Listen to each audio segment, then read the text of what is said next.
Esta noche vamos a dejar de mirar hacia las galaxias, los agujeros negros y las estrellas moribundas, y vamos a girar el telescopio. Vamos a mirar hacia adentro, hacia la estructura más compleja, desconcertante y aterradora del universo conocido, la mente humana. Estamos aquí para hacer una pregunta que ha perseguido a filósofos, teólogos y científicos desde el momento en que aprendimos a pensar por primera vez. Es una pregunta que desafía la naturaleza misma de tu identidad, tu realidad y tu mortalidad. La pregunta se encuentra en el título de nuestra investigación de esta noche, el entrelazamiento cuántico. ¿Es la conciencia un campo? Para responder esto, primero debemos enfrentar el silencio. Ahora mismo, estás escuchando mi voz. Estás viendo la luz de tu pantalla. Sientes el peso de tu cuerpo contra la silla. Tienes una sensación de ser. Eres el protagonista de una película que se reproduce exclusivamente dentro de tu cabeza. Pero pregúntate, ¿dónde está la pantalla? ¿Quién es la audiencia? Y, más importante aún, ¿cómo se genera esta película? La ciencia moderna, a pesar de todos sus triunfos, tiene un enorme vacío en su centro. Podemos mapear el genoma. Podemos romper átomos. Podemos aterrizar robots en Marte. Pero cuando se trata de explicar por qué te sientes como tú, la ciencia choca contra un muro de ladrillos. Esto es lo que el filósofo David Challis denominó famosamente el problema difícil de la conciencia. El problema fácil es entender la mecánica. Sabemos cómo funciona el cerebro a nivel físico. Es una máquina biológica. Es una computadora húmeda hecha de carne. Sabemos que cuando la luz golpea tu retina, se convierte en una señal eléctrica. Esa señal viaja por el nervio óptico y llega a la corteza visual en la parte posterior de tu cerebro. Las neuronas se activan. Los neurotransmisores como la dopamina y la serotonina conectan los espacios entre las sinapsis. Podemos rastrear este diagrama de cableado con extrema precisión. Podemos decirte exactamente qué parte del cerebro se ilumina cuando haces matemáticas o cuando hueles una flor o cuando sientes miedo. Pero ahí es donde la explicación se detiene, y ahí es donde comienza el horror. Porque no hay absolutamente nada en las leyes de la física, la química o la biología que explique cómo una chispa de electricidad se convierte en un sentimiento. Piensa en el color rojo. Un físico puede decirte que el rojo es luz con una longitud de onda de aproximadamente 700 nanómetros.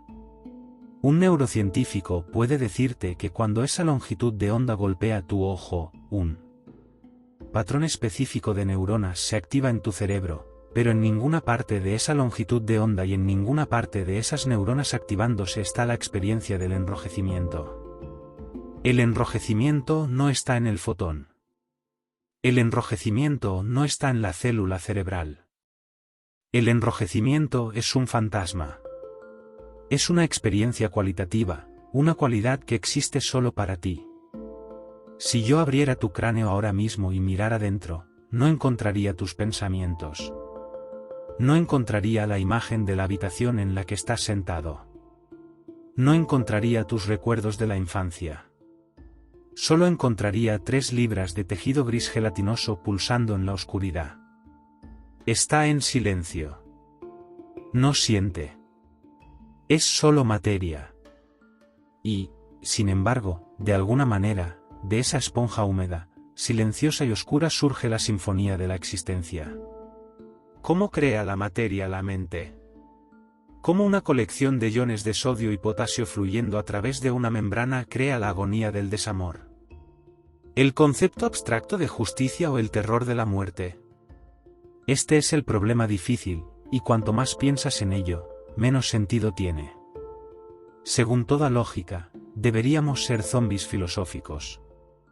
Este es un concepto utilizado en la filosofía de la mente para describir a un ser que parece un humano y actúa como un humano, pero no tiene vida interior.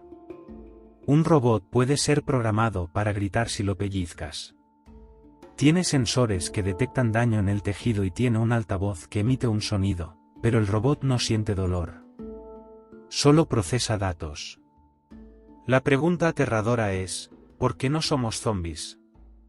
Podríamos haber evolucionado para ser máquinas perfectas de supervivencia sin llegar a ser conscientes jamás. Podríamos procesar entradas de luz, sonido y dolor. Reaccionar a ellas, comer, reproducirnos y morir sin experimentar una sola emoción. Las luces podrían estar encendidas, pero sin nadie en casa. Pero nosotros sí estamos en casa. Hay un tú ahí dentro. ¿Por qué? La ciencia convencional opera bajo la suposición del materialismo. La visión materialista sostiene que el cerebro crea la conciencia de la misma manera que un generador crea electricidad. Asume que si juntas suficientes neuronas en una red lo bastante compleja, la conciencia simplemente emergerá. Trata a la mente como un subproducto de la computación. La implicación aquí es que tú eres tu cerebro. Tú eres el cableado. Y cuando el cableado se rompe, la señal se detiene y dejas de existir. Pero este modelo está fallando. A pesar de décadas de investigación y miles de millones de dólares invertidos, no hemos encontrado el asiento de la conciencia. No podemos encontrar el módulo en el cerebro que genera el yo. Podemos dañar partes del cerebro y cambiar la personalidad. Sí, podemos apagar partes del cerebro y detener el habla. Pero el sentido unificado de ser el observador detrás de los ojos sigue siendo esquivo. Es como intentar encontrar al locutor dentro de la radio desmontando la radio. Puedes desatornillar la parte trasera de una radio. Puedes mirar los transistores, los cables, los altavoces. Puedes rastrear perfectamente el camino eléctrico. Incluso puedes romper un cable específico y el sonido se detendrá. Un materialista miraría la radio rota y diría, ¿ves? El cable estaba creando la música. Rompí el cable y la música murió. Pero sabemos que eso no es cierto. La radio no crea la música. La radio recibe la música. La música existe como una señal invisible, un campo electromagnético que impregna la habitación. La radio es solo un dispositivo complejo diseñado para sintonizar ese campo y traducirlo en sonido. Si destruyes la radio, la transmisión continúa. La señal sigue ahí. Simplemente ya no tienes la máquina para escucharla. Este es el cambio radical y aterrador que estamos explorando esta noche. ¿Y si el cerebro no es un generador? ¿Y si el cerebro es una antena? ¿Y si la conciencia no es algo que sucede dentro de tu cabeza, sino algo que le sucede a tu cabeza?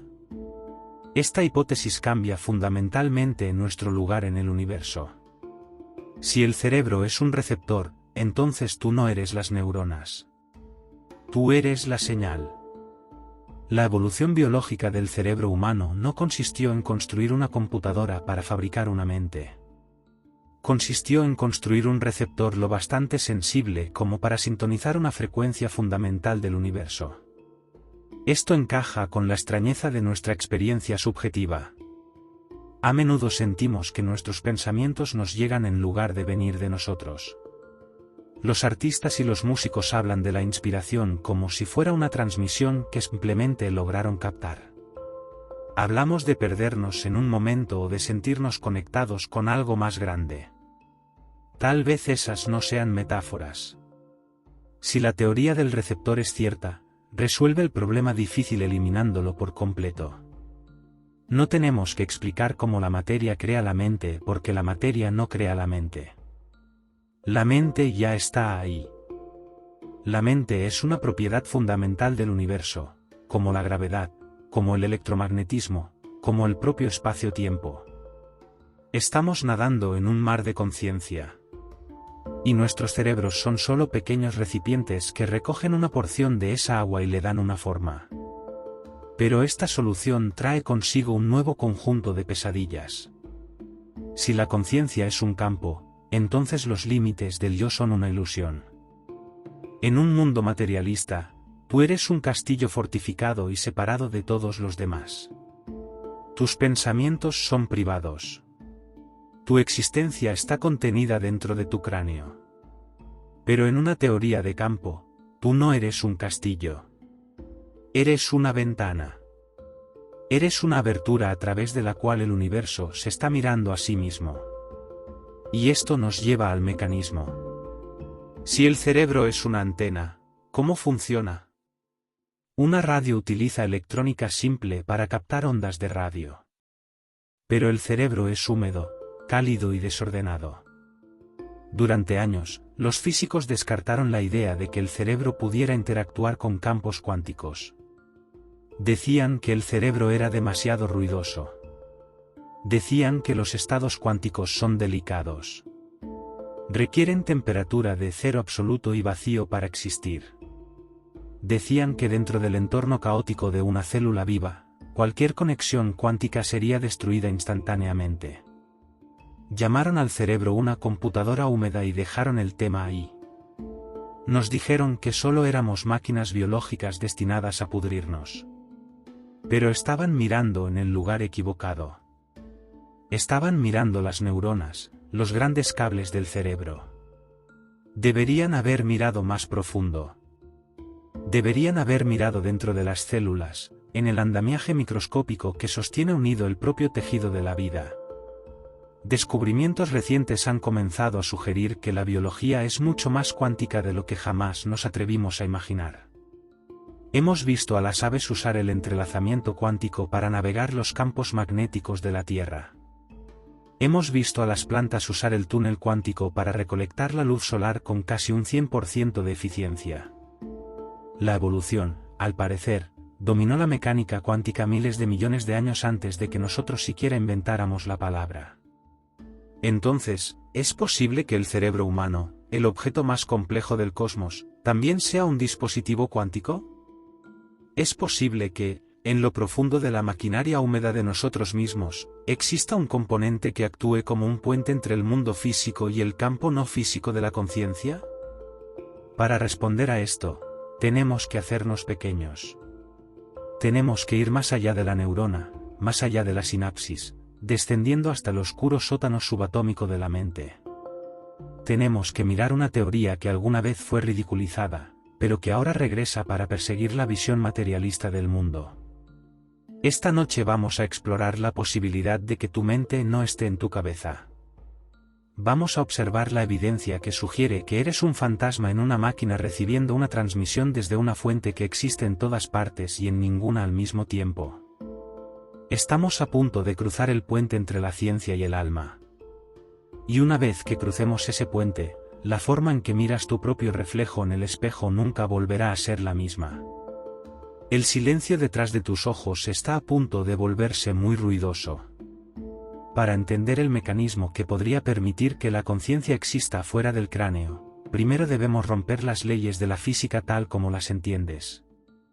Debemos abandonar el cómodo e intuitivo mundo de Isaac Newton. Un mundo donde las manzanas caen hacia abajo, los planetas orbitan estrellas y las cosas están exactamente donde parecen estar. Debemos descender al sótano de la realidad, al reino subatómico donde las reglas de la lógica se disuelven y el universo empieza a parecer menos una máquina y más un truco de magia. Aquí encontramos el fenómeno en el que Albert Einstein se negó a creer hasta el día de su muerte. Un fenómeno que sugiere que la separación entre los objetos, el propio concepto de distancia, es una ilusión. Este es el fenómeno del entrelazamiento cuántico. En nuestra vida diaria estamos gobernados por el principio de localidad. La localidad es una medida de seguridad del universo. Establece que un objeto solo puede ser influenciado directamente por su entorno inmediato. Si quieres mover una taza de café, tienes que tocarla. Si quieres hablar con alguien al otro lado del mundo, tienes que enviar una señal, ya sea una onda sonora o una onda de radio. Y esa señal tiene que viajar a través del espacio entre ambos. Nada es instantáneo. Incluso la luz, el mensajero más rápido del universo, tiene un límite de velocidad. La luz tarda 8 minutos en viajar desde el Sol hasta la Tierra. Si el Sol desapareciera repentinamente ahora mismo, no lo sabríamos durante 8 minutos. Seguiríamos viendo la luz, sintiendo la gravedad y orbitando un fantasma hasta que la información finalmente cruzara la distancia para alcanzarnos. Este retraso mantiene el universo ordenado. Garantiza que la causa siempre preceda al efecto. Pero el entrelazamiento cuántico viola esta medida de seguridad. Sugiere que dos partículas pueden compartir una conexión que trasciende completamente el espacio y el tiempo. Imagina que tomamos una partícula subatómica como un electrón. Los electrones tienen una propiedad llamada spin. Puedes imaginarlo como una pequeña peonza girando, aunque la realidad es mucho más abstracta. Para facilitar esta visualización, digamos que el electrón puede girar hacia arriba o hacia abajo. Ahora imagina que tomamos un único proceso energético y lo usamos para crear dos electrones exactamente al mismo tiempo. Debido a las leyes de conservación, estos dos electrones deben equilibrarse mutuamente. Si uno gira hacia arriba, el otro debe girar hacia abajo. El spin total del sistema debe ser cero. Llamamos a este par un par entrelazado. Ya no son dos partículas separadas. Son un único sistema cuántico que simplemente ocupa dos espacios diferentes. Aquí es donde comienza la locura. Según la mecánica cuántica, hasta que los mides, estas partículas no tienen un spin definido. No están ni arriba ni abajo. Están en un estado de superposición, lo que significa que están arriba y abajo simultáneamente. Son una nube de probabilidad. Solo cuando las observas, cuando las obligas a interactuar con el mundo, colapsan en un estado definido. Entonces tomamos estos dos electrones entrelazados. Dejamos uno aquí en el laboratorio en la Tierra y colocamos el otro en una nave espacial. Enviamos esa nave al otro lado de la galaxia, digamos a un planeta orbitando la estrella Andrómeda, a 2,5 millones de años luz de distancia. Ahora tenemos un electrón aquí y otro electrón a 2,5 millones de años luz de distancia. Están separados por un abismo de vacío y tiempo que resulta incomprensible para la mente humana. Entras en el laboratorio en la Tierra y mides tu electrón. Instantáneamente, la función de onda colapsa. La nube de probabilidad desaparece y el electrón adopta un estado. Digamos que lo mides y está en spin hacia arriba. En ese mismo instante, no un segundo después, no 8 minutos después, sino instantáneamente, el electrón en la galaxia de Andrómeda adoptará un spin hacia abajo. No hubo ninguna señal enviada entre ellos. No hubo una onda de radio. No hubo un haz de luz. Para enviar una señal a través de esa distancia se necesitarían 2,5 millones de años moviéndose a la velocidad de la luz. Pero la conexión ocurrió en tiempo cero. La partícula compañera supo instantáneamente que su gemela había sido observada y ajustó su realidad para coincidir. Es como si los 2,5 millones de años luz de espacio entre ellas no existieran. Es como si estuvieran justo una al lado de la otra. Esto es lo que Einstein se burló llamándolo acción fantasmal a distancia. Einstein odiaba esta idea. La odiaba con pasión. Para él olía a brujería, no a ciencia. Violaba la teoría de la relatividad, que establece que nada puede viajar más rápido que la velocidad de la luz. Si la información viaja instantáneamente, rompe el límite cósmico de velocidad. Implica que el universo es no local, lo que significa que las cosas aquí pueden afectar cosas allí sin tocarlas. Einstein pasó los últimos años de su vida intentando refutar esto. Argumentó que la mecánica cuántica estaba incompleta. Décadas después de su muerte, un físico llamado John Bell desarrolló una prueba matemática para comprobar si esas variables ocultas realmente existían. Y en 2022, el Premio Nobel de Física fue otorgado a 3 científicos, Alain Aspect, John Close y Anton Zeilinger, quienes demostraron más allá de toda duda que las variables ocultas no estaban allí. Los guantes no están predeterminados. Cuando las partículas están en movimiento, realmente están indefinidas. No son izquierda ni derecha. Son nada y todo al mismo tiempo. Y cuando una decide convertirse en algo, la otra esencialmente lo siente a través del universo. El universo no es localmente real. La conexión es absoluta. Este descubrimiento es devastador porque destruye nuestro concepto de separación. Miramos el mundo y vemos espacio vacío. Vemos aire entre tú y la pantalla. Vemos kilómetros entre ciudades. Vemos años luz entre estrellas. Creemos que el espacio es un escenario y que nosotros somos actores situados en coordenadas específicas de ese escenario. Pero el entrelazamiento sugiere que el espacio no es una barrera. Sugiere que, en un nivel fundamental, el tejido de la realidad está cosido de maneras que no podemos ver. La distancia podría ser simplemente una alucinación macroscópica. Si dos partículas pueden interactuar instantáneamente a través de una galaxia, entonces, en algún sentido dimensional superior, están tocándose. Nunca han estado separadas. El espacio entre ellas es solo una construcción para nuestro beneficio, una manera en que nuestros cerebros organizan los datos. Pero no es una verdad fundamental de su existencia. Ahora considera las implicaciones de esto para el universo físico. Solíamos pensar en los átomos como pequeñas bolas de billar rebotando en el vacío. Pero si los átomos pueden entrelazarse, entonces el universo no es una colección de objetos aislados. Es una vasta red interconectada. Y esto nos devuelve al Big Bang. La teoría cosmológica actual sostiene que hace 13.800 millones de años, todo el universo, toda la materia, toda la energía, cada fotón, cada electrón, cada quark que forma tu cuerpo, la silla en la que estás sentado, el aire que respiras y las estrellas que ves, estaba comprimido en una singularidad más pequeña que un solo átomo. En ese primer momento de la creación, todo estaba tocándose. Todo interactuaba con todo lo demás. Si todo estuvo una vez unificado en un único estado cuántico y si el entrelazamiento cuántico persiste, entonces, es posible que, en algún nivel subatómico profundo, todo en el universo siga todavía entrelazado con todo lo demás. ¿Es posible que la separación entre tú y yo, o entre sujeto y objeto, sea simplemente una ilusión persistente causada por nuestra percepción limitada? Aquí es donde la física comienza a desbordarse hacia la filosofía. Si la materia puede estar conectada a través de distancias infinitas, y si el cerebro está hecho de materia, entonces el cerebro no está necesariamente aislado. La visión materialista de que tu conciencia está atrapada dentro de tu cráneo depende de la suposición de localidad. Depende de la idea de que tus neuronas solo están hablando con las neuronas que están justo a su lado. Pero si los átomos de tu cerebro están entrelazados con átomos fuera de tu cerebro, entonces el sistema que constituye tu mente no termina en el hueso. La red podría extenderse hacia afuera. Einstein lo llamó espeluznante porque le aterraba.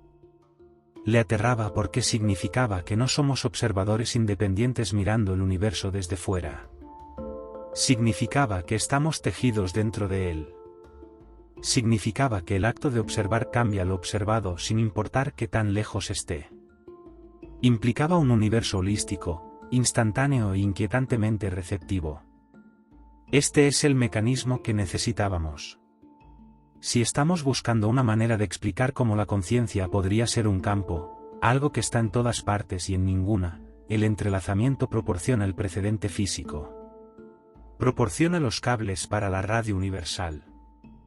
Nos muestra que la naturaleza no tiene ningún problema con las conexiones no locales. Sin embargo, los escépticos han argumentado durante mucho tiempo que esto es irrelevante para la biología. Argumentan que aunque el entrelazamiento funciona para electrones individuales en un vacío congelado, no puede funcionar en el desorden cálido, húmedo y caótico del cerebro humano. Dicen que el cerebro está demasiado caliente. Dicen que la decoherencia, la pérdida de conexión cuántica, ocurriría demasiado rápido como para importar. Argumentan que no se puede comparar una partícula subatómica con una neurona.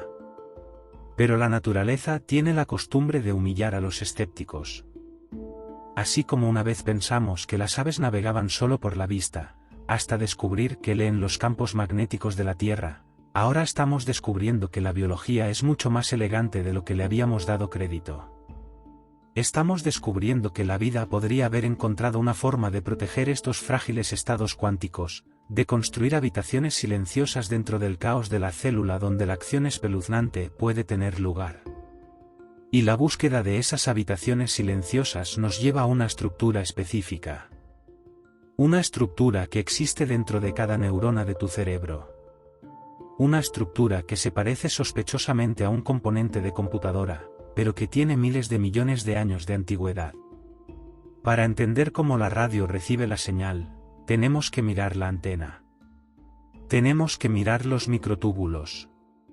Durante décadas, neurocientíficos y biólogos han operado bajo una única metáfora dominante.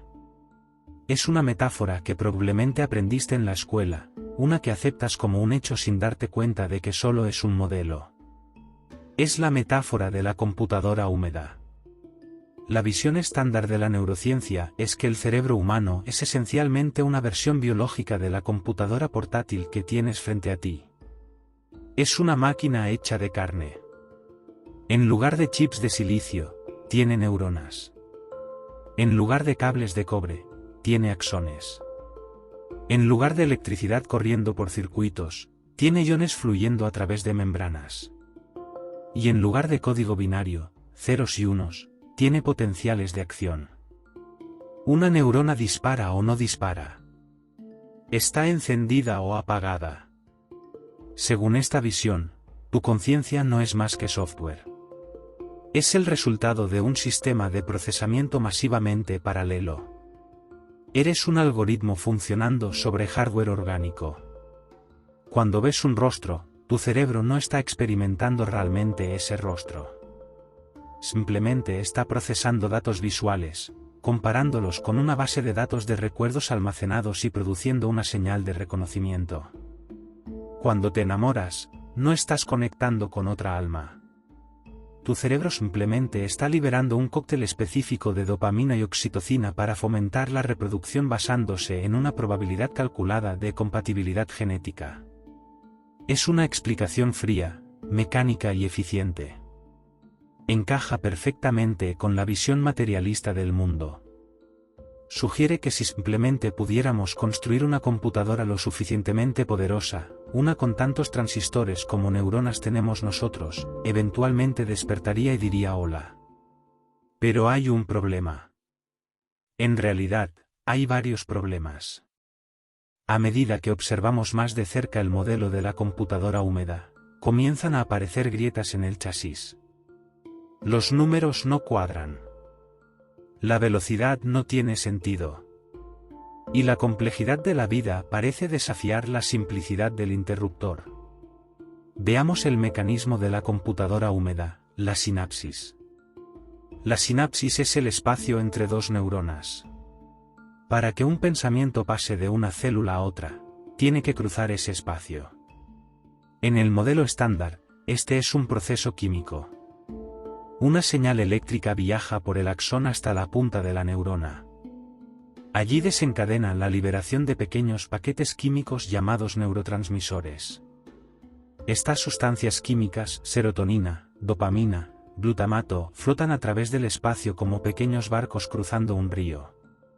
Se acoplan al otro lado, desbloquean un receptor y desencadenan una nueva señal eléctrica en la siguiente neurona. Este proceso es asombroso, pero en el mundo de la computación, es desesperadamente lento. Depende de la difusión química. Tarda milisegundos. En el mundo del procesamiento de datos de alta velocidad, los milisegundos son una eternidad. Si tu cerebro fuera realmente solo una computadora que depende de estos apretones de manos químicos, tu tiempo de reacción debería ser más lento. Tu procesamiento de escenas visuales complejas debería tener retraso. Pero no lo tiene. Cuando una pelota de béisbol viene volando hacia tu cara, no calculas la trayectoria usando difusión química. Te mueves instantáneamente. Cuando un músico improvisa un solo de jazz, está tomando decisiones más rápido de lo que el modelo de la computadora química debería permitir. Además, está el problema del binding, de la unificación. Este es un misterio que ha frustrado a los neurocientíficos durante años. Cuando miras una manzana roja, diferentes partes de tu cerebro procesan la forma redonda, el color rojo y la textura suave. Estas características se procesan en diferentes áreas de la corteza visual separadas por distancia física. Y, sin embargo, no experimentas una lista desordenada de atributos. Experimentas un único objeto unificado, una manzana. La rojez y la redondez están instantáneamente unidas en una sola experiencia consciente. Para que esta unión ocurra, todas estas partes dispersas del cerebro necesitan sincronizarse perfectamente e instantáneamente, sin un procesador central que las coordine. En un cerebro químico, esta sincronización es increíblemente difícil de explicar. El retraso de la señalización química debería hacer que el mundo se sintiera fragmentado, como una película mal doblada donde el audio no coincide con el vídeo. Pero nuestra realidad es fluida. Es continua. Esto sugiere que aquello que coordina el cerebro está ocurriendo más rápido que la química. Sugiere que existe una capa más profunda y más rápida de comunicación. Y luego está el argumento del paramecio. Para entender por qué falla el modelo del cerebro como computadora, no necesitamos mirar a un ser humano. Podemos observar un solo organismo. Considera el paramecio. Es una diminuta criatura unicelular que vive en el agua de los estanques. No tiene cerebro. No tiene neuronas. No tiene sinapsis. Es simplemente una bolsa de protoplasma. Y, sin embargo, el paramecio es inteligente. Nada por el agua. Busca alimento. Evita depredadores. Puede encontrar pareja y reproducirse. Incluso puede aprender. Los experimentos han demostrado que si colocas un paramecio dentro de un tubo capilar, puede descubrir cómo escapar. Si lo haces de nuevo, escapa más rápido. Recuerda. ¿Cómo procesa información una criatura sin neuronas? El modelo de la computadora húmeda dice que la inteligencia proviene de las conexiones entre neuronas. Dice que la magia está en la red. Pero el paramecio demuestra que la inteligencia existe dentro de la célula, no solo entre ellas. Si una sola célula puede procesar información, cazar y aprender sin una red neuronal, entonces una neurona en tu cerebro no es simplemente un interruptor de encendido y apagado. El modelo estándar trata a una neurona como si fuera un interruptor de luz o un transistor, un dispositivo tonto que simplemente transmite una señal. Pero si el paramecio sirve de indicio, entonces una sola neurona es en realidad una supercomputadora por derecho propio. Esto cambia las matemáticas del cerebro humano de forma catastrófica. Si el cerebro fuera simplemente una red de interruptores, tendríamos aproximadamente 100.000 millones de neuronas y 100 billones de sinapsis. Eso ya es muchísimo poder computacional, aproximadamente equivalente a las supercomputadoras más poderosas del mundo actual. Es comprensible que pensemos que la inteligencia artificial podría alcanzarnos. Pero si cada una de esas 100.000 millones de neuronas es en sí misma una supercomputadora, compleja, adaptativa e inteligente por dentro, entonces el poder computacional del cerebro humano no es 10 elevado a 15 operaciones por segundo. Está más cerca de 10 elevado a 27. Ese es un número tan grande que, comparado con nuestra tecnología, es prácticamente infinito. Significa que el cerebro humano es miles de millones de veces más poderoso que todo Internet combinado. Significa que tratar al cerebro como una computadora química es como tratar una nave espacial como si fuera una carretilla. Estamos subestimando enormemente la máquina. Entonces, si el procesamiento no está ocurriendo únicamente en las sinapsis químicas, ¿dónde está ocurriendo? ¿Qué usa el paramecio para pensar? ¿Qué usa la neurona para procesar datos? Está usando su estructura interna, el esqueleto de la célula. Durante mucho tiempo, los biólogos pensaron que las células eran simplemente bolsas de agua sostenidas por una estructura rígida, como los huesos de tu cuerpo. A eso lo llamaron el citoesqueleto. Pensaban que su única función era mantener la forma de la célula. Pero cuando comenzamos a observar más de cerca con microscopios electrónicos, nos dimos cuenta de que el citoesqueleto no es solo un esqueleto. Es un sistema de autopistas. Es una placa lógica. Es una red dinámica y cambiante de polímeros proteicos que organiza toda la existencia de la célula. Y esto nos devuelve a las limitaciones de la computadora húmeda. Una computadora es determinista. Si introduces 2 más 2, siempre dará como resultado 4. Sigue una ruta rígida de lógica. A lleva a B, B lleva a C. Pero la conciencia humana no es determinista. Es intuitiva. Damos saltos cuánticos en la lógica. Tenemos momentos de ajá, donde la solución a un problema aparece de la nada sin haber recorrido conscientemente cada paso lógico. Podemos sostener ideas contradictorias en nuestra mente al mismo tiempo. Existimos en un estado de ambigüedad hasta que tomamos una decisión. Ese comportamiento, mantener múltiples posibilidades en mente al mismo tiempo y luego colapsarlas en una sola decisión, no suena como una computadora binaria.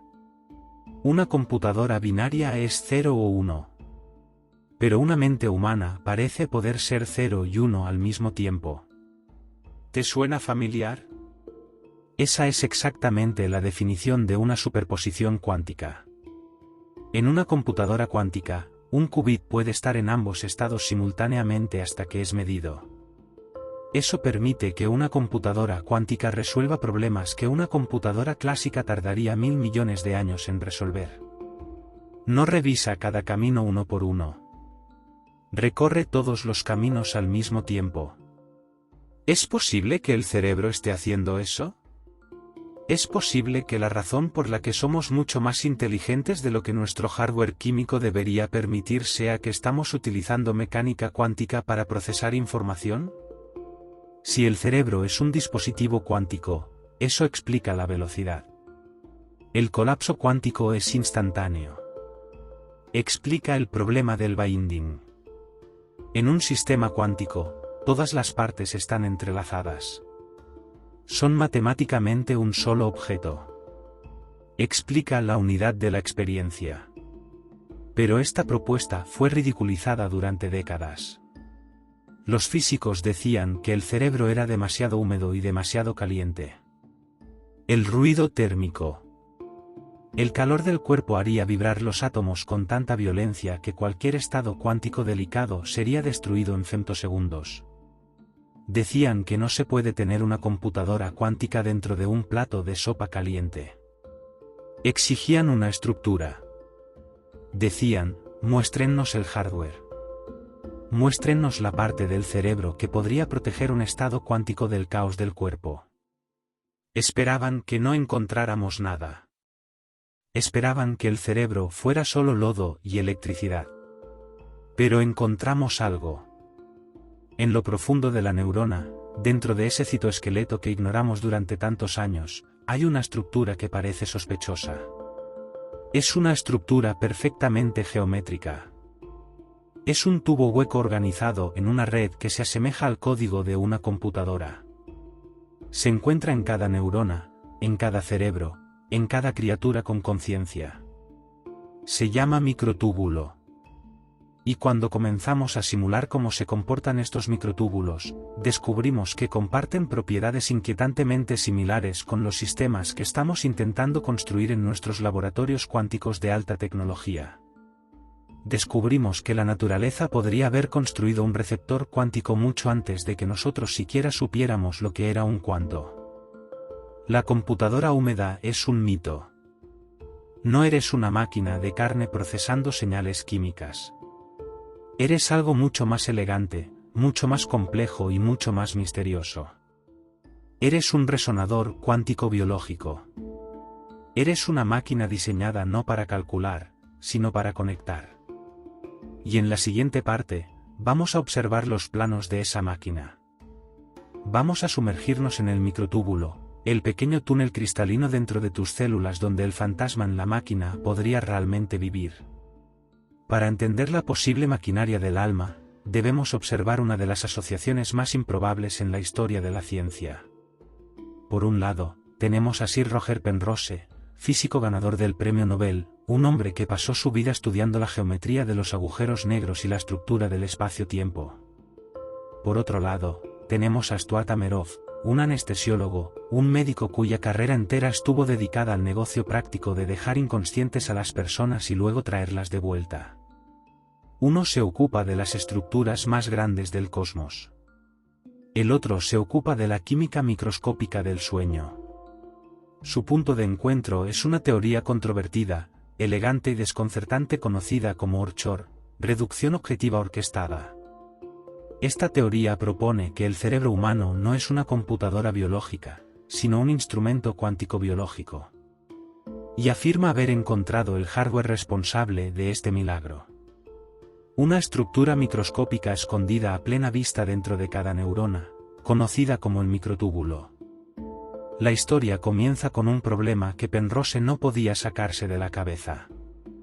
Observó el modelo estándar del cerebro, la computadora húmeda que acabamos de discutir, y se dio cuenta de que era matemáticamente imposible. Penrose argumentó que el pensamiento humano posee una cualidad llamada no computabilidad. Podemos comprender verdades que no pueden ser demostradas por un algoritmo. Podemos resolver problemas que atraparían a una computadora en un bucle infinito utilizando un famoso principio llamado los teoremas de incompletitud de Gödel. Penrose dedujo que, sea lo que sea que hace la mente humana, no está computando en el sentido tradicional. No está ejecutando un programa. Debe estar obteniendo su poder de algo más profundo, algo que permite el verdadero libre albedrío y la intuición, algo que trasciende la lógica rígida de causa y efecto.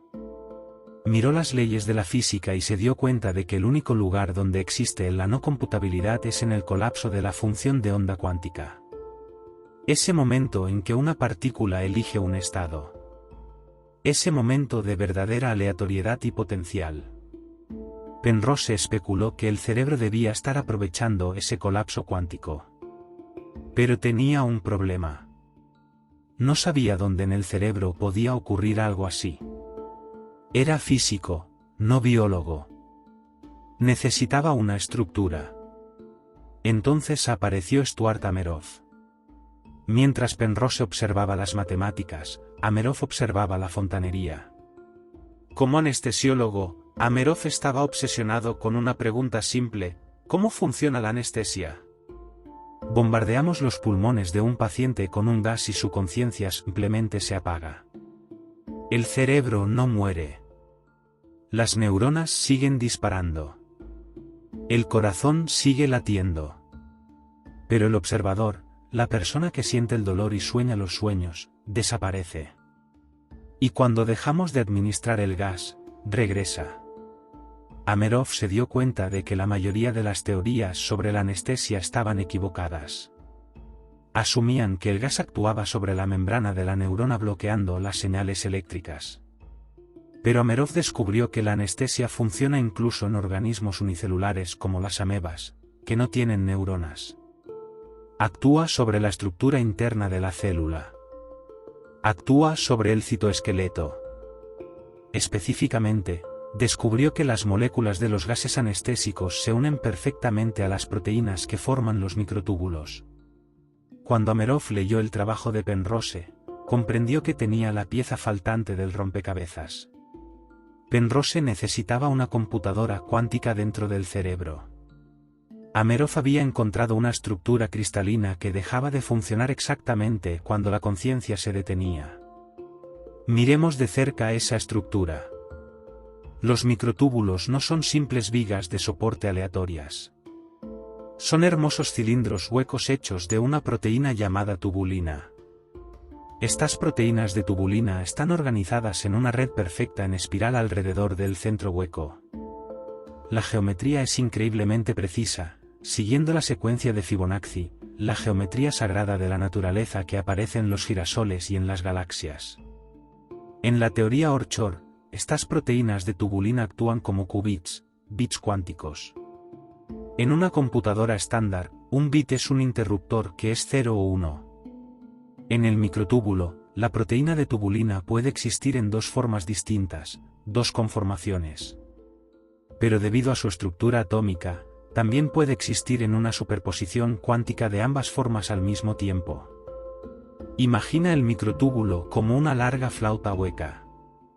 Ahora imagina que, en lugar de aire, la flauta está llena de energía cuántica. Las proteínas de tubulina a lo largo de la pared de la flauta están danzando en un estado cuántico, existiendo en múltiples realidades simultáneamente.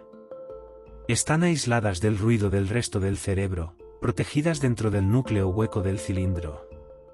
A medida que estos estados cuánticos se acumulan, comienzan a entrelazarse. El estado cuántico se extiende de una tubulina a la siguiente, luego de un microtúbulo al siguiente, y eventualmente, a través de las uniones gap, de una neurona a otra. Una enorme función de onda entrelazada se construye a través de una gran sección del cerebro. Es una burbuja de posibilidad cuántica que contiene 1000 pensamientos diferentes, 1000 percepciones diferentes, todo al mismo tiempo. Y entonces alcanza un umbral. Según Penrose, la propia gravedad hace que esa burbuja explote. El estado cuántico se vuelve demasiado pesado, demasiado complejo para que el universo lo sostenga en superposición. Colapsa. Ese colapso es la reducción objetiva. Es el momento en que el universo toma una decisión. Y en ese momento de colapso, ocurre una chispa de conciencia. Orchard sugiere que la conciencia no es una corriente continua como un río fluyendo. Es una serie de pulsos rápidos. Es una secuencia de colapsos cuánticos ocurriendo aproximadamente 40 veces por segundo. Esa frecuencia, 40 Hz, coincide exactamente con las ondas gamma, la oscilación eléctrica del cerebro que se correlaciona con el enfoque intenso y la conciencia despierta. Cuando ocurre el colapso, experimentamos un momento de ahora. Percibimos un fotograma de la película. Luego el estado cuántico vuelve a construirse y vuelve a colapsar. Ocurre tan rápido que para nosotros se siente como un flujo continuo del tiempo, igual que los fotogramas individuales de una película se difuminan en una imagen en movimiento. Esta teoría replantea completamente la función de la neurona. En el modelo antiguo, la neurona era la pensadora. En el nuevo modelo, la neurona es solo el amplificador. El pensamiento, el procesamiento cuántico, está ocurriendo dentro de los microtúbulos. El disparo eléctrico de la neurona es simplemente la forma en que el cerebro anuncia el resultado del cálculo cuántico al cuerpo. Esto explica por qué el cerebro es tan eficiente. Una computadora cuántica dentro de los microtúbulos puede procesar información billones de veces más rápido que los interruptores químicos de la sinapsis. Explica cómo podemos tener momentos de iluminación instantánea, donde una solución aparece de inmediato. El cerebro no está calculando el camino paso a paso. El estado cuántico colapsa naturalmente en la respuesta correcta. Pero la implicación más profunda de Orchard es lo que dice sobre la naturaleza de la señal. Penrose argumenta que este colapso no es aleatorio. Está orquestado. La biología del cerebro, la ubicación de los microtúbulos, la estructura de la red, afinan el colapso. Pero, ¿a qué lo están sintonizando? Penrose sugiere que el colapso conecta el cerebro con la geometría fundamental del espacio-tiempo. Propone que la protoconsciencia es una propiedad fundamental del universo, incrustada en la propia estructura de la realidad a escala de Planck, el nivel más pequeño posible de existencia. Piensa en el universo como un océano. El agua es la protoconsciencia. Está en todas partes, pero no tiene forma ni autoconciencia. El microtúbulo es como una taza. Recoge una pequeña cantidad de esa agua. Al aislarla y permitir que resuene, le da una forma. Convierte el ruido caótico y bruto del universo en la nota clara y coherente de un pensamiento humano. Por eso esta teoría es llamada la teoría del receptor cuántico. Los microtúbulos son antenas. Son resonadores. Están sintonizados con la frecuencia del universo. Durante años, los críticos atacaron esta teoría. gritaban acerca del entorno húmedo y caliente del cerebro. Decían que era imposible mantener coherencia cuántica dentro del cuerpo. Pero en los últimos años, la evidencia ha comenzado a inclinarse a favor de Penrose y Amerov. En 2014, un equipo dirigido por Anirban Bandyopadhyay en el Instituto Nacional de Ciencia de Materiales de Japón descubrió que los microtúbulos realmente vibran en frecuencias cuánticas. Encontraron resonancias conductivas dentro de las neuronas que no deberían existir según la física clásica. Descubrieron que si aplicas una frecuencia específica a un microtúbulo, este se convierte en un superconductor, permitiendo que la energía se mueva sin resistencia. Además, los experimentos con anestésicos confirmaron la intuición de Amerov. Ahora sabemos que los gases anestésicos se unen a los bolsillos hidrofóbicos dentro de la tubulina. Estos bolsillos son regiones secas y no polares donde el agua queda excluida. Pequeñas habitaciones silenciosas perfectas donde los estados cuánticos pueden sobrevivir sin ser perturbados por el calor del cuerpo. Hemos encontrado el escudo. Si Orchor es correcta, las implicaciones son asombrosas. Significa que la biología evolucionó para aprovechar la estructura cuántica de la realidad. Significa que la distinción entre materia viva y no viva podría depender de la capacidad de organizar colapsos cuánticos. Una roca tiene estados cuánticos, pero colapsan de forma aleatoria e incoherente. Un cerebro los organiza en una sinfonía. También sugiere que el yo no es generado completamente por el cuerpo. Si el cerebro es un instrumento que interpreta la música del espacio-tiempo, entonces la música existe independientemente del instrumento. El microtúbulo es solo la interfaz. Es el puente entre el mundo físico de los átomos y el mundo no físico de la información pura. Esto nos lleva al borde del mapa científico. Si el cerebro es un receptor cuántico, entonces, ¿qué ocurre cuando el receptor se rompe? Si los microtúbulos se desmantelan, como ocurre en la muerte o en enfermedades como el Alzheimer, la información cuántica desaparece o simplemente regresa al campo del que provino. La teoría microtubular nos da un mecanismo para el alma. Saca la conciencia del reino de la magia y la religión y la coloca firmemente en el terreno de la física de alta energía. Nos dice que no somos accidentes biológicos. Somos observadores cuánticos construidos por el universo para contemplarse a sí mismo. Y la maquinaria que nos permite hacer esto está zumbando ahora mismo dentro de los oscuros túneles microscópicos de tu propia mente. La antena está activa. La pregunta es, ¿qué estamos escuchando exactamente? Si el cerebro humano es realmente un receptor cuántico, una máquina biológica diseñada para captar y amplificar una señal, entonces inmediatamente nos enfrentamos a la pregunta más profunda de todas, ¿cuál es la señal? Si aceptamos la teoría microtubular, aceptamos que el cerebro es una antena. Y una antena no crea información. La intercepta. Una radio no compone la sinfonía que sale de sus altavoces. Un televisor no filma el noticiero que aparece en su pantalla. Estos dispositivos son simplemente interfaces. Son complejas disposiciones de vidrio, silicio y cobre diseñadas para conectarse a un flujo invisible y preexistente de datos que llena la habitación. Entonces, si el cerebro es la radio, ¿cuál es la transmisión? Para responder eso, debemos alterar fundamentalmente nuestra comprensión de la arquitectura del universo. Debemos alejarnos de la idea de que el universo está hecho de cosas, de partículas sólidas y separadas como canicas rebotando en el vacío. La física moderna nos dice que eso es una mentira. El universo no está hecho de cosas. Está hecho de campos. El electrón no es una pequeña bola. Es una ondulación en el campo electrónico. Un fotón es una ondulación en el campo electromagnético. La gravedad es una curvatura en el campo métrico del espacio-tiempo. Estos campos están en todas partes. Permean cada centímetro del cosmos, desde el centro de un agujero negro hasta el vacío entre galaxias. Son continuos, ininterrumpidos y fundamentales. La hipótesis del campo universal propone que añadamos un campo más a esa lista. sugiere que, junto a la gravedad, el electromagnetismo y las fuerzas nucleares, existe un campo de conciencia.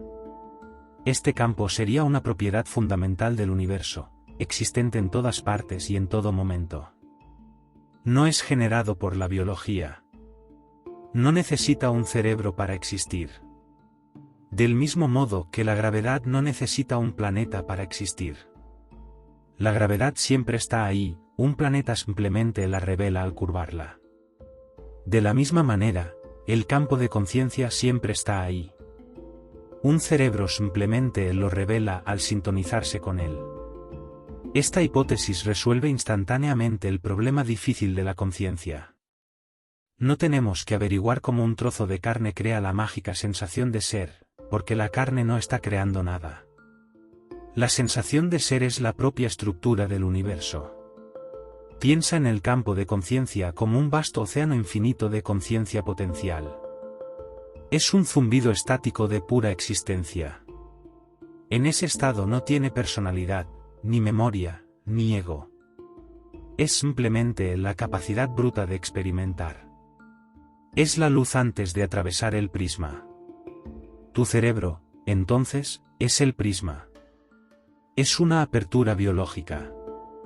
Se abre y permite que un rayo específico de ese campo fluya a través de la complejidad de tu cerebro. La disposición específica de tus neuronas, la resonancia cuántica de tus microtúbulos, actúa como un filtro. Modula la señal. Toma la luz blanca pura de la conciencia universal y la refracta en un color específico. Ese color eres tú. Esto significa que tu personalidad, tus recuerdos y tu forma específica de ver el mundo no son la fuente de tu conciencia. Son la forma de tu antena. Eres una frecuencia única en el dial universal. Esta perspectiva coincide con lo que algunas de las mentes más grandes de la física sospecharon durante más de un siglo. Max Planck, el padre de la mecánica cuántica, dijo famosamente: "Considero la conciencia como fundamental. Considero la materia como derivada de la conciencia. No podemos ir más allá de la conciencia". Erwin Schrödinger, el hombre que nos dio la ecuación de onda, creía que el número total de mentes en el universo es 1. Argumentaba que la conciencia es un singular que no tiene plural. Si esto es cierto, cambia radicalmente la jerarquía de la existencia. Normalmente pensamos en la conciencia como el último paso de una larga escalera evolutiva. Pensamos que primero hubo roca, luego bacterias, luego plantas, después animales y finalmente nosotros. Creemos que inventamos el hecho de estar despiertos. La hipótesis del campo universal invierte completamente esa idea. Dice que estar despierto ya estaba allí en el Big Bang. En esta visión, una roca tiene una conexión con el campo, pero su antena es tosca y simple. Sus colapsos cuánticos son raros y desorganizados. Tiene un parpadeo microscópico y tenue de existencia, una protoconsciencia tan débil que es indistinguible del sueño. Una bacteria tiene una antena ligeramente mejor. Puede percibir. Puede reaccionar. Un perro tiene una conexión de mayor ancho de banda. Siente amor, miedo y lealtad. Y un ser humano, nosotros somos receptores de alta definición, resolución 4 Kelvin. Nuestros cerebros han evolucionado para ser filtros increíblemente sofisticados. No solo dejamos entrar la señal, la atrapamos. La repetimos. Construimos elaborados salones de espejos hechos de memoria, lenguaje y autorreflexión que permiten que la señal se mire a sí misma. Pero aquí está la trampa. Aquí está la parte que vuelve esta teoría hermosa y aterradora al mismo tiempo. Si el cerebro es un filtro, su función principal no es producir conciencia, sino restringirla. El escritor Aldous Huxley llamó al cerebro una válvula reductora. Argumentaba que si estuviéramos expuestos a toda la intensidad cruda del campo universal de conciencia, quedaríamos abrumados. Veríamos la interconexión de todas las cosas. Sentiríamos las emociones de todo. Quedaríamos paralizados por el volumen inmenso de información. Para sobrevivir, para cazar, comer y reproducirnos, necesitamos ser pequeños. Necesitamos estar separados. Entonces el cerebro cierra la puerta. Bloquea el 99,9% de la señal. Crea la ilusión del yo, cortando la conexión con todo lo demás. Esto explica el fenómeno de las experiencias psicodélicas o la meditación profunda. Cuando las personas toman sustancias como la psilocibina o entran en estados profundos de trance, suelen reportar una disolución del ego. Sienten que sus límites desaparecen. Sienten que son uno con el universo. Sienten que están en todas partes al mismo tiempo. Bajo el modelo materialista, esto sería simplemente una alucinación, un cerebro funcionando mal. Pero bajo la hipótesis del campo, esto es exactamente lo que ocurre cuando se abre más la válvula. Las drogas interfieren con los mecanismos de filtrado del cerebro, específicamente con la red neuronal por defecto. La antena se abre. La frecuencia específica que eres tú queda ahogada por el rugido estático del todo. Dejas de ser una gota, por un momento, recuerdas que eres el océano. Esto implica que nuestra preciada individualidad, aquello que protegemos con tanta ferocidad, es en realidad una limitación. Es una restricción. Estás definido más por lo que bloqueas que por lo que dejas entrar. Ahora considera las implicaciones para la inteligencia artificial. Actualmente estamos intentando construir máquinas conscientes apilando chips de silicio y escribiendo código complejo. Estamos intentando construir un generador. Pero si la conciencia es un campo, entonces podríamos estar construyendo la cosa equivocada. No necesitamos programar un alma. Necesitamos construir una trampa. Si podemos construir una estructura sintética, quizá una computadora cuántica utilizando microtúbulos artificiales que resuene con el campo universal, la conciencia podría simplemente fluir hacia ella. No tendríamos que programarla para sentir. Sentiría porque sentir es el estado por defecto del universo. La máquina se convertiría en otra ventana, otro prisma. Pero la implicación más inquietante de la hipótesis del campo tiene que ver con el silencio del vacío. Cuando miramos hacia el universo profundo, vemos materia muerta. Vemos gas ardiendo y roca congelada. Nos sentimos solos. Pero si el campo es real, entonces el universo no está muerto. Está esperando. El campo está en todas partes. En el vacío del espacio, en el corazón de una estrella, en la oscuridad aplastante del fondo del océano. Es una potencialidad. Es un grito esperando una boca. Es una canción esperando una radio. Esto significa que la vida es simplemente el universo construyendo nudos complejos dentro del campo. No somos habitantes del universo. Somos actividades del universo. Somos lo que el universo hace. Piensa en un remolino en un río. El remolino tiene una forma definida. Tiene una ubicación. Puedes señalarlo y decir, ahí hay un remolino. Pero el remolino no está hecho de una sustancia diferente a la del río. Es el río girando en un patrón específico. Si el remolino se disuelve, el agua no va a ninguna parte. El patrón simplemente se desvanece de nuevo en el flujo. Tú eres el remolino. El campo de conciencia es el río. Este es un pensamiento reconfortante respecto a la mortalidad. Pero es un pensamiento aterrador respecto a la identidad. Sugiere que aquello que llamas yo, el narrador dentro de tu cabeza, es solo una modulación temporal de una señal que no te pertenece. ¿Y qué ocurre cuando dos antenas se sintonizan en la misma frecuencia? Si la conciencia es un campo no local, ¿explica eso las conexiones inexplicables que sentimos con otras personas? Cuando una madre siente que su hijo está en peligro a kilómetros de distancia. Cuando los gemelos sienten el dolor del otro. Cuando sabes quién te está llamando antes de contestar el teléfono. La ciencia llama a esto coincidencia. La hipótesis del campo lo llama resonancia. Si todos somos ondas en el mismo estanque, entonces todos estamos tocándonos. La separación entre mi mente y tu mente no es un abismo. Es solo una diferencia de frecuencia. Si pudiéramos ajustar nuestros diales para coincidir exactamente, la barrera desaparecería. Nos convertiríamos en la misma persona. Nos vemos obligados a enfrentar la idea de que la privacidad es una ilusión biológica. Estamos aislados solo porque nuestro hardware es único. Pero el software, la luz misma de la conciencia, es compartido. Así que mientras estás sentado ahí creyendo que eres un pensador solitario dentro de una habitación cerrada, considera el aire que te rodea.